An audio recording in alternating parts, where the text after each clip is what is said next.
I know I've promised I would never build a basic Telecaster, but sometimes I really wish for a less difficult customer. So far I feel like every guitar build is harder than the one before.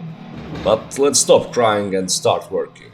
I've been using this beautiful Canadian maple for the neck, and I've also bought this plank of purpleheart, which was sold as a terrace decking plank. So if you think you're tough when you have this exotic wood in your guitar, know that there's someone who has a terrace from purpleheart planks.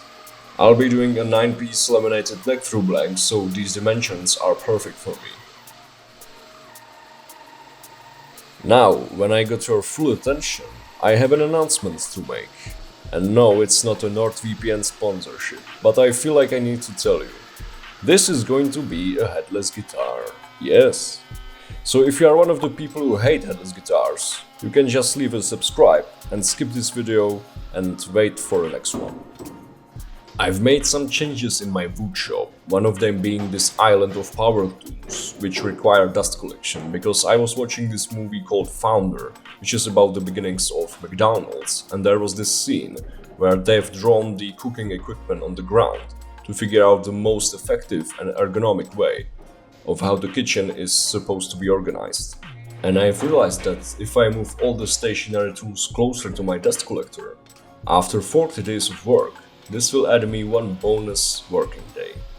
Because in the past I used to always drag the dust collector and plug it somewhere else, and although it doesn't seem like it, it was noticeably time consuming.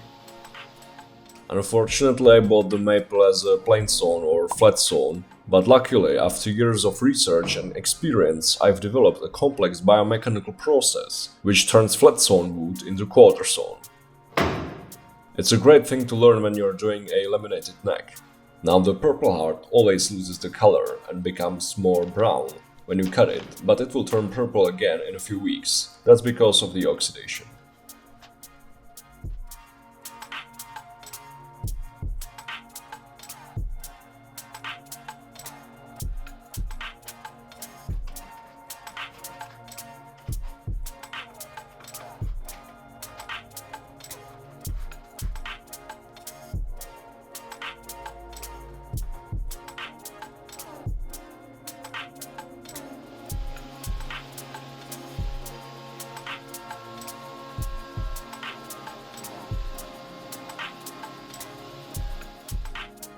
As you can see, this neck's gonna have 2 truss rods to resist the tension of all the strings. Also, I'll be covering the truss rods with thin maple plate, because I'm going to be having channels for LED strips above.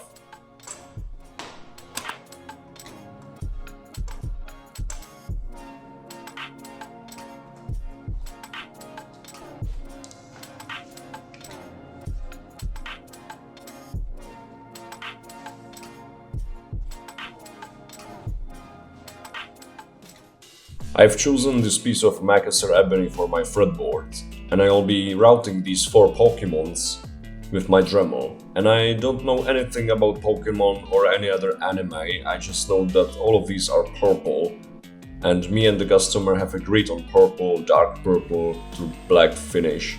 He sent me an AI sketch and it looked surprisingly doable.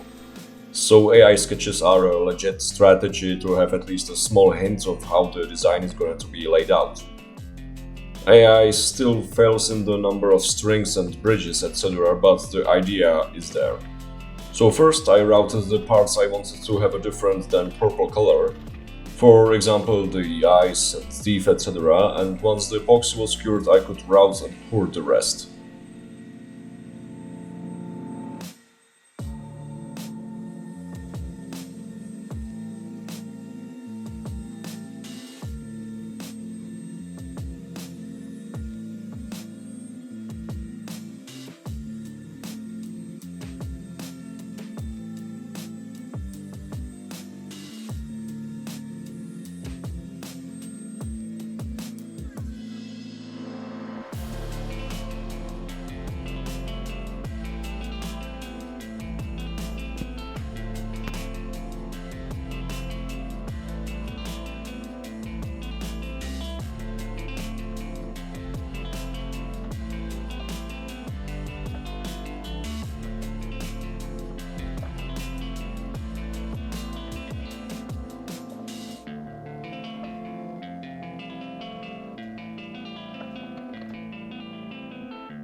I routed a cavity from the bottom of the fretboard and filled it with white but transparent epoxy to add a slight light diffusion effect for the LEDs.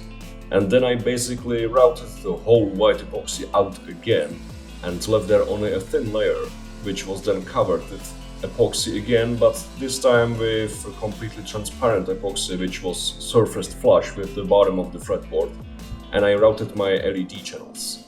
And after covering the 20-inch radius, I could finally glue the fretboard onto the neck blank.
At this point I began pressing my fret wire.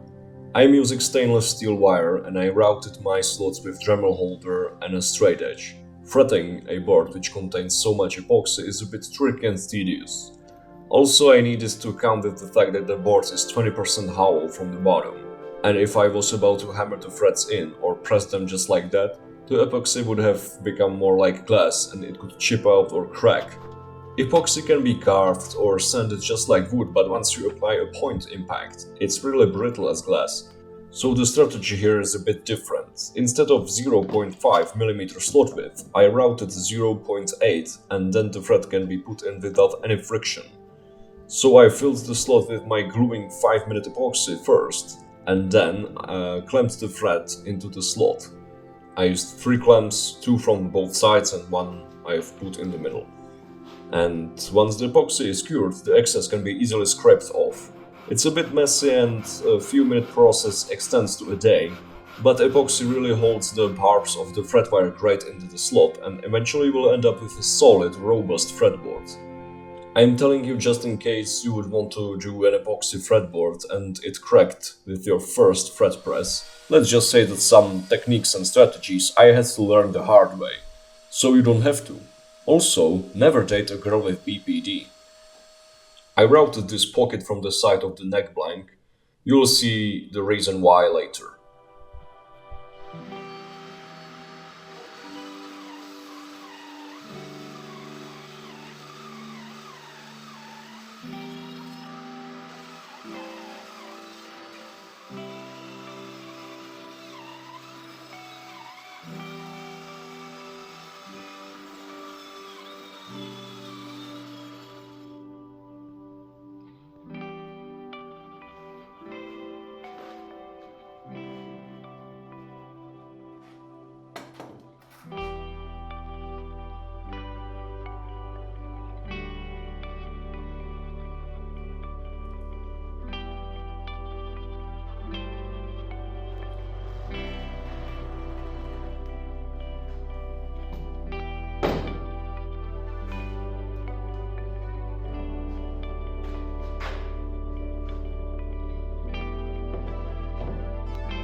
Now I had to connect the control cavity with the pocket I carved in the neck blank earlier, and this was a job for my scariest router bit.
When I was done with the fretwork, I could then sand the whole guitar and paint it black with speedball ink.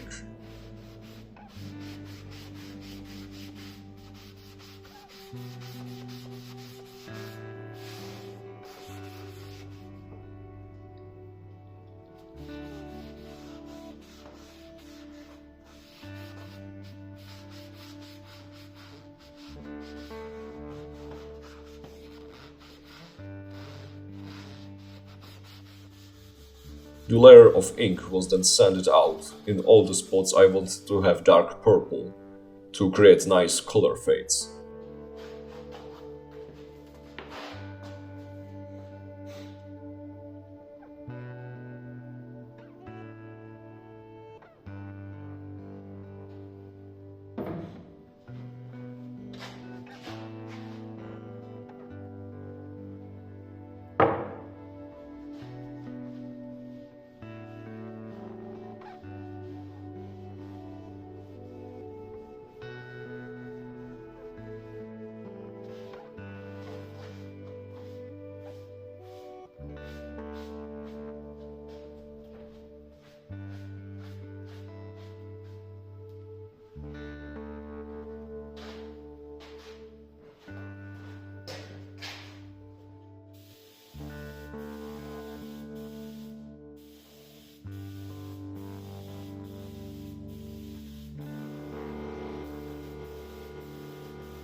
And although the dark purple was eventually maybe a bit darker than I expected, I was overall happy with the finish.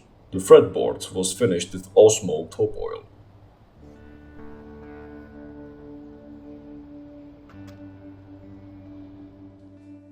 Now you will finally understand why I routed the hole in the neck blank prior to the glue up of the body.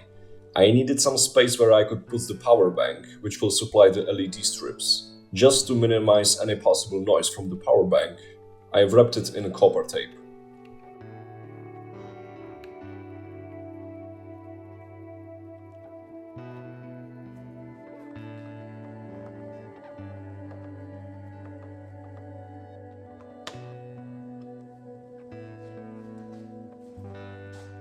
These are the LED strips which I will be pushing in the fretboard channels. They are COB and 5 watts.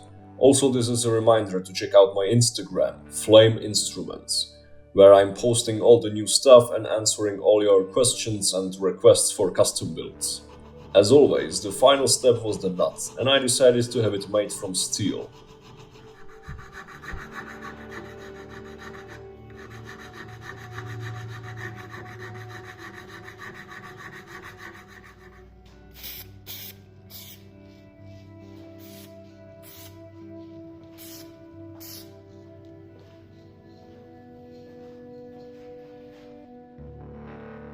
The fit for the nut was so tight because of all the coats of finish that I just pressed it in. Gluing it would be unnecessary.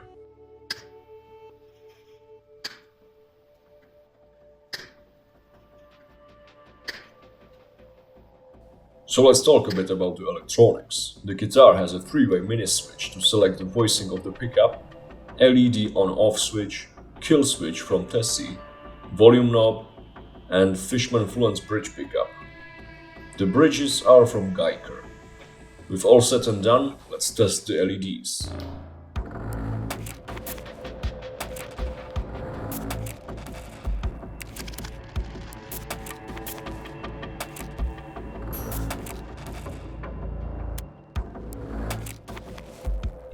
I am not particularly a skilled player, especially not a 9-string guitar player, but after some setup I wanted to test all the wiring, especially for the kill switch and the 3-way voice selection switch.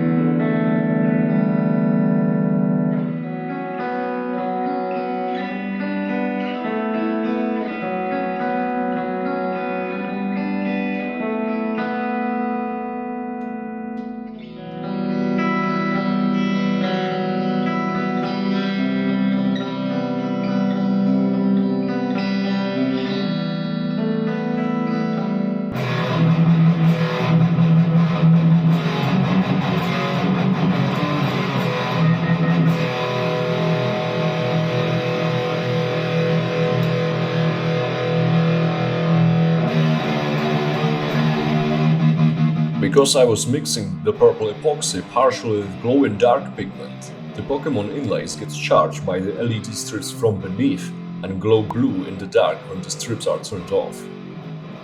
And now, the reason you should own a 9-string.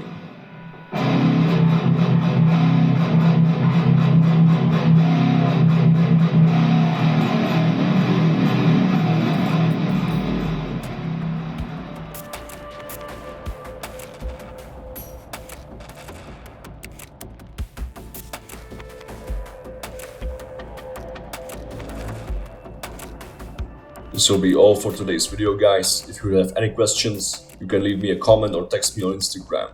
And as always, leave a like if you enjoyed this video, and I will see you next time.